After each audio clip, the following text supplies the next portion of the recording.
Hello, everyone, and welcome, or should I say actually, welcome back to The Impact Room, episode 2. First things first, I just want to say a very, very big thank you to everyone that got behind the first episode on the TV landscape. Great to see it landed so well. We really, really, really appreciate it. And today, actually, we are sticking on the theme of broadcast media, and we're going to be talking about all things audio. And to do that, we've got two wonderful guests, two brilliant voices.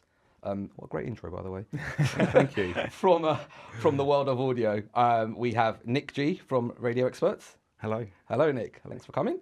Absolute pleasure. Exactly. And Joe Phelan from News Broadcasting. Thanks for having me. Look forward to it. News Broadcasting, I believe, is stations such as Virgin, talkSPORT, and Times Radio. That's correct, and Nice. Talk as well. And so Talk. that's the four. And Octave, we've got a lot in terms of our brands. Okay. Yeah, could speak for ages about that. I nearly passed mine to you. I got half of them, didn't I? Well, talkSPORT, you're going to be busy, pretty busy in the next month or two, aren't you? Yeah, well, the day we're recording on now, it's Wednesday, so it starts in just over a week's time. Really? Yeah, Fine. so it's all feet to the pump at the moment in terms of getting that exactly. live. And we've got some shows broadcasting in America as well. So Well, I'm sure you'll tell us all about Yeah, them exactly.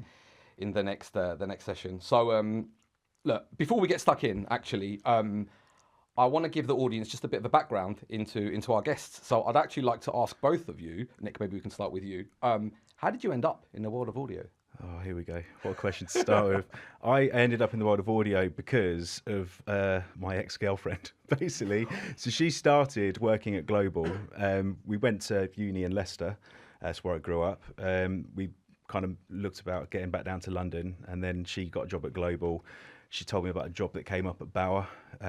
So I interviewed amongst this big panel of 30 people. Must have done something right because I got the job. They showed me Kerrang and Mojo and Q magazine images, and being a bit of a muse, I was like, yeah, that's for me. Didn't really know what I was getting into. And if I'm honest, and just fell into something I love doing. Nice. So it was kind of really lucky. And from there, I spent 5 years at Bauer. Then I did 5 years at talkSPORT, actually doing Joe's job. Right, okay. Weirdly enough, the exact same position. And I've been at Radio Experts for 9 years now. So 10 years sales side, 9 years agency side. So I think a nice rounded view of the audio market. A true expert on audio. Think about all those years you I had. try And it's to changed quite a lot in all the years that you've massively, been there, right? Okay. Yeah, because it was just all linear. It was, Yeah. you know, even DAB was in its infancy back then, but now the amount of choice and stuff we have to work with is incredible. So amazing change. Joe, what about you? Yeah, so I'm also ex-agency. So I started out in 2015 at an independent agency, and then went over to MediaCom. It was there that I was exposed to audio advertising for the first time. So that was great. Obviously did TV, and then VOD was coming into the fore for the first time. And then my favourite rep at talkSPORT told me that he was leaving, and I was very sad about it. And then he encouraged me to apply for this position, and I'm here now.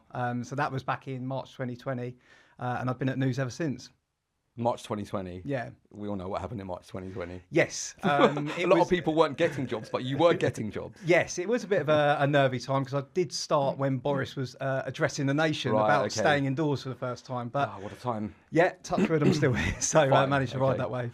And actually, that's a nice segue into maybe our first point, which is talking about the audio landscape, which is where I want to start. So, personally, I feel like audio, and you kind of touched upon it, Nick, in your description just now. Audio doesn't feel like one thing anymore. It's radio, it's podcasts, it's streaming, even moving into video. Thinking about where we are right now. And it's not just that; it's all about people consuming it in different moments of the day. I think that's what makes audio so special. If I could ask you both again, what's your take on how you feel? Maybe Joe, we'll start with you. What's your take on how you feel audio is changed in how people are using it now? Yeah, absolutely. And Nick's obviously touched on the point around linear, and it still remains the foundation of everything that we do, right? That output from a radio station, the linear is so important to that, right? But how people are consuming our brands is just growing. So we constantly are filming our content and putting that over social, live streaming our shows for people that can't necessarily listen to radio audio in the day. Podcast as well. Like I said, we're in a podcast studio right now. So in terms of passion points and interests that people really align themselves with, they're going to podcasts to really seek out that on-demand form of audio. So there's more ways than ever before to engage with audio, and then the power of connected listening as well. Like a third of all listening hours now from audio brands is via connected listening. Right. So that's becoming more and more prevalent. And funnily enough, it was COVID that's really seen that that trend seem to rise, and online listening is just growing ever since, really. Really? Okay, fine. So not just the fad, the whole online part of it. It's like a mainstream part of audio now. Yeah, absolutely. All right. So a lot going on there. Nick, what do you think? Well, I think I just think about what I've listened to today. Like on the way in, I've put Spotify in on the way day and listened to the music I like. Get into the office. I'm first in the office. I've chose what I think I can get away with, which is you go on to Global Player today and put on Radio X 90s. But then you're looking at it thinking all these sub-genres within Radio X. There's so much choice there. And then probably at some point, this week I'll listen to a podcast, probably Parenting Hell, probably because of kids. Is that the Rob Beckett one? Yeah. I randomly landed on that a few weeks ago, and I thought this is brilliant. Yeah, it speaks for me. It speaks for me, mainly in the title. But my listening today is kind of probably very similar to a lot of people's in that you've consumed different medias, but it's also, as much as it's, I suppose, similar to other people's in that regard, it's going to be completely unique in that we're all consuming different formats. And to Joe's point, COVID is a starting point. Commercial hours are now over 700 million, and they've gone up 20% since pre-COVID levels. Yeah. So we're just listening to so much more audio content, but as Joe's alluded to, it's getting a lot more fragmented. Is there kind of key change that you think has happened with people though? Like, are people shifted much more towards streaming, and is linear kind of not as strong as it was before? No, I mean, if you look at all the numbers, the Radar stats, Radar, the figures are pretty steady. You're seeing podcast growth that's plateaued a bit. Streaming growth, it's starting to plateau, but there's so much audio now, it just fulfills more need states. If you like, and there's just that massive range of content that anyone can engage at any point, and that's why the hours are growing so much, because it's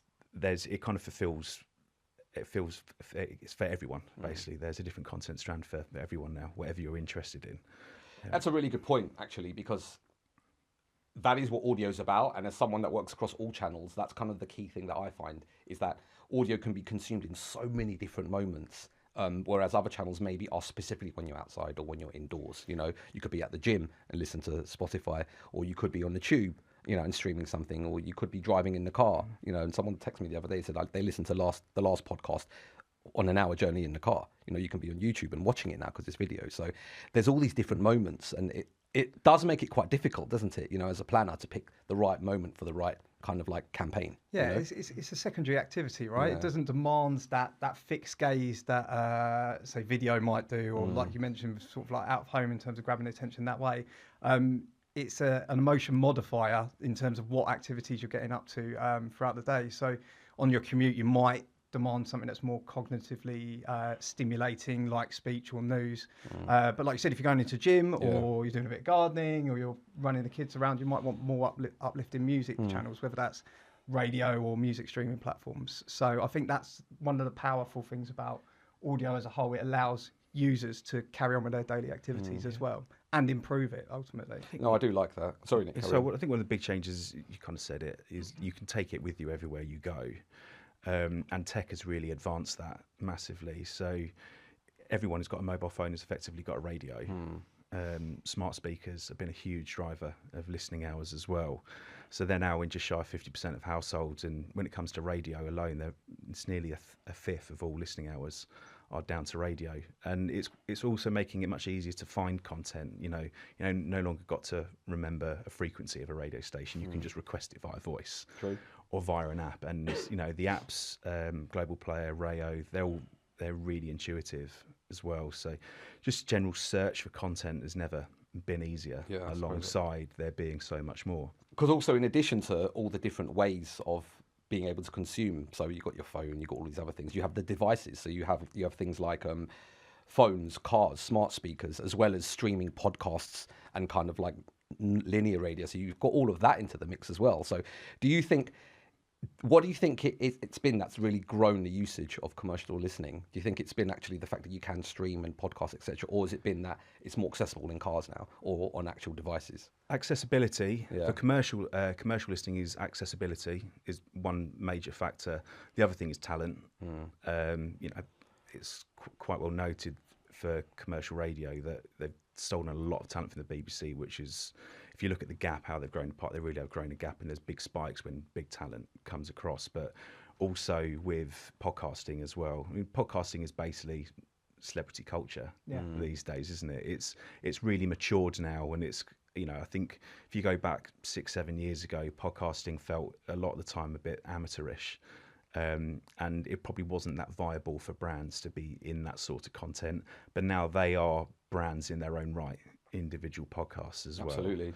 So it kind of, they stand between, but they've got the audio, but then there's the video elements and massive social followings. They do their own shows, similar to what you do at radio stations as well with their big shows. So there's everything just feels a lot more polished, and there's just much more of a draw because I suppose that more celebrity, bigger ticket feel to everything that goes on in audio now. And it's accessibility around that talent as well. So your favourite comedian, your favourite athlete, to go and see them, you'd have to buy tickets to their gigs, their specials, go to see them play for the sports team that they play for. But now with podcasts, you're seeing that behind the curtain look, even though it is recorded and as Nick's saying, very well produced in most instances, it's given the audiences more insight into their daily lives as well. And I think that's generally been a key focal point for audiences. They want to hear more about the people that influence them, whether they are influencers or traditional celebrities in that guise. Interesting, because obviously at News you have talkSPORT, a huge station, going to be even bigger over the next month, and you've got kind of the big talk show in the morning. You've got Jeff in the morning, etc., which must bring in a load of people. But then you have, what you're saying is that you also have these small kind of like niche podcasts that offer you something different, as well. Absolutely, okay. yeah. That's good. Because we'll have extensions where we'll have fan influencers do content just for our podcast arm or our video arms as well. So yeah, it's trying to get as many viewpoints and opinions covered as possible. Yeah, just nip in on there something that Joe just said. I mean, the thing with radio is like people have their favourite station because people buy people. There's this thing that gets banded around the radio industry that radio presenters like the original influencers. But when you move into things like podcasts, people are listening to this because they love that presenter.